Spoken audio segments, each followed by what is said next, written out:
সম্মানিত দর্শক শ্রোতা, পরম সৃষ্টিকর্তা যিনি অসীম দয়ালু, শুরু করছি তার নামে। আজকের বিষয় রাষ্ট্রপতি শাহাবুদ্দিন চুপ্পু তিনি প্রকাশ্যে বুঝাতে সক্ষম হয়েছেন, অন্তর্বর্তীকালীন সরকারকে প্রত্যাখ্যান করেছেন। সে বিষয়টাই আপনাদের সাথে সংক্ষেপে শেয়ার করছি। দেখেন, স্বাধীনতার পূর্বে অর্থাৎ এই দেশ স্বাধীন হওয়ার পূর্বে ভাষার জন্য, মাতৃভাষার জন্য, মায়ের ভাষার জন্য আন্দোলন সংগ্রাম করে এই 1952 সালের সেই আমরা যে মাতৃভাষা পেয়েছি, সেই ভাষা দিবস, সেই মাতৃভাষা দিবসটা আমরা সকলেই আমরা সাদরে মূল্যায়ন করেছি, গ্রহণ করেছি এবং শ্রদ্ধার সাথে স্মরণ করছি। যারা নিহত হয়েছেন, যারা আহত হয়েছেন, সকলের প্রতি সমবেদনা জানাচ্ছি, দোয়া জানাইছি সব সময়। এই 21শে ফেব্রুয়ারি মাস আসলে আমরা ছোটবেলায় কত ফুল চুরি করতাম, ফুল নিয়ে আসতাম, হ্যাঁ, দেশাত্মবোধক গান শুনতাম। আমার ভাইয়ের রক্তে রাঙানো 21শে ফেব্রুয়ারি আমি কি ভুলিতে পারি। আর সেই 21শে ফেব্রুয়ারিটা আজকে এই 20শে ফেব্রুয়ারি জামাত ইসলাম বলতে চেয়েছিল, এবং শুধু জামাত ইসলামী আর তৌহিদি জনতারাই এই 21শে ফেব্রুয়ারি পালন করেছে। এখানে কোনো অন্য কোনো যারা দেশের জন্য জীবন দিয়েছেন, যারা ভাষার জন্য জীবন দিয়েছেন, যেসব রাজনৈতিক দলের নেতৃত্বে, তারা কেউই কিন্তু সেখানে স্বতঃস্ফূর্তভাবে ফুল দিতে পারেনি।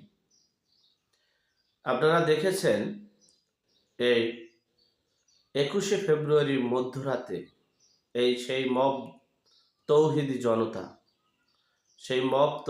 জনতা, বিপ্লবী ছাত্র জনতারা ঘোষণা দিয়েছিল রাষ্ট্রপতি শাহাবুদ্দিন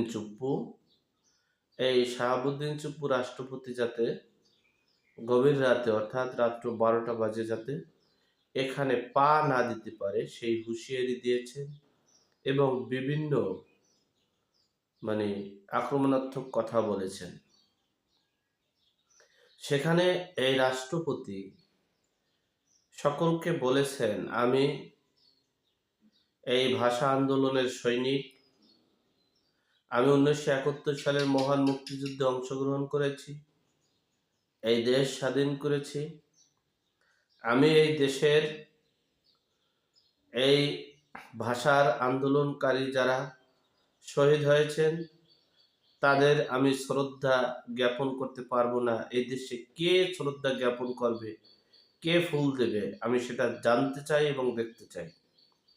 তিনি এভাবেই বলার চেষ্টা করেছেন।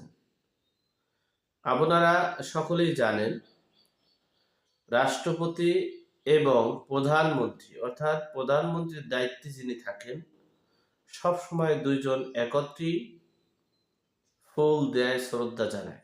আপনারা বিভিন্ন মিডিয়ামে সার্চ দিলে পাবেন, দুজন একত্রেই সেই শহীদ মিনারে ফুল দেয়, শ্রদ্ধা করে স্মরণ করে এবং দোয়া পড়া হয়। কিন্তু এই 25 সালের 21শে ফেব্রুয়ারি বিশ্বের ইতিহাসে স্মৃতি হয়ে থাকবে। কারণ হচ্ছে যে মব তৌহিদি জনতারা এই রাষ্ট্রপতিকে ফুল দিতে দিবে না, শ্রদ্ধা জানাতে দিবে না, শহীদদের প্রতি শ্রদ্ধা সম্মান এবং দোয়া অনুষ্ঠান করতে দিবে না, তাদেরকে বৃদ্ধাঙ্গুল দেখিয়ে তাদের প্রধান অন্তর্বর্তীকালীন সরকারের প্রধান উপদেষ্টা ডক্টর মোহাম্মদ ইউনূসকে ডিনাই করে এই ইউনূসকে বাদ দিয়ে তিনি রাষ্ট্রপতি হিসেবে তিনি প্রথম প্রহরে তিনি ফুল দিয়ে শহীদের প্রতি শ্রদ্ধা জ্ঞাপন করেছেন। তিনি ডক্টর মোহাম্মদ ইউনূসকে প্রত্যক্ষভাবে তাকে বয়কট করেছেন। বয়কট করে তিনি শহীদ মিনারে ফুল দিয়ে চলে আসার পর এরপরে অনেক পরে রাষ্ট্রপতি বঙ্গভবনে চলে যাওয়ার পর প্রধান উপদেষ্টা সেই শহীদ মিনারে গিয়েছেন, তার মতো করে ফুল দিয়েছেন। এরপরে তৌহিদি জনতারা তারা সেখানে আনন্দ উল্লাস করেছে এবং জামায়াত ইসলামের আমির সাহেব বলতে চেষ্টা করেছেন এই ভাষা আন্দোলন তারাই এই ভাষার আন্দোলন অর্জন করেছে, এই মাতৃভাষাকে তারাই ছিনিয়ে এনেছেন। কারণ তখনকার সময় গোলাম আজম সাহেব নাকি ভাষা সৈনিক ছিলেন, তৎকালীন সময়ের ডাকসু জিয়া ছিলেন পাকিস্তানের আমলে। সেই চিন্তা চেতনা করে তিনি তার বক্তব্যে প্রকাশ করেছেন যে এই দেশে এই ভাষা আন্দোলনের সম্পূর্ণ কৃতিত্ব জামাত ইসলামের। তিনি ইতিপূর্বে বলেছেন এই বাংলাদেশের সবচেয়ে দেশপ্রেমিক হচ্ছে সেনাবাহিনী আর জামাত ইসলাম, আর কেউ দেশপ্রেমিক নয়। যাই হোক, দেশের মানুষ এখন হারে হারে টের পেয়েছে। অপরদিকে রাষ্ট্রপতিও বোঝাতে সক্ষম হয়েছে যে ডক্টর মোহাম্মদ ইউনূস অবৈধ এবং তাকে প্রত্যাখ্যান করেছেন। আমি মনে করি এই ডক্টর মোহাম্মদ ইউনূসের সসম্মানে চলে যাওয়া উচিত। আর যদি সেটা না হয় তাহলে সর্বপ্রথম এই সেনাপ্রধানকে বরখাস্ত করতে হবে, বাতিল করতে হবে, আর রাষ্ট্রপতিকে বাতিল করতে হবে। এরপরে দেশ পরিচালনায় সঠিক সিদ্ধান্ত নিয়ে আসল ডেভিলদেরকে গ্রেপ্তার করে বিচারের আওতায় এনে দেশ পরিচালনা করতে হবে। আর যদি এই সেনা প্রধান থাকে, আর যদি এই রাষ্ট্রপতি থাকে, তাহলে তার যে করুণ ভয়াবহ অবস্থা, আমি 7টা সংকেত দেখতে পেয়েছি। সেই 7টা সংকেত আমি একটা ভিডিও করেছি, সে ভিডিওটা আপনাদের আপলোড করব।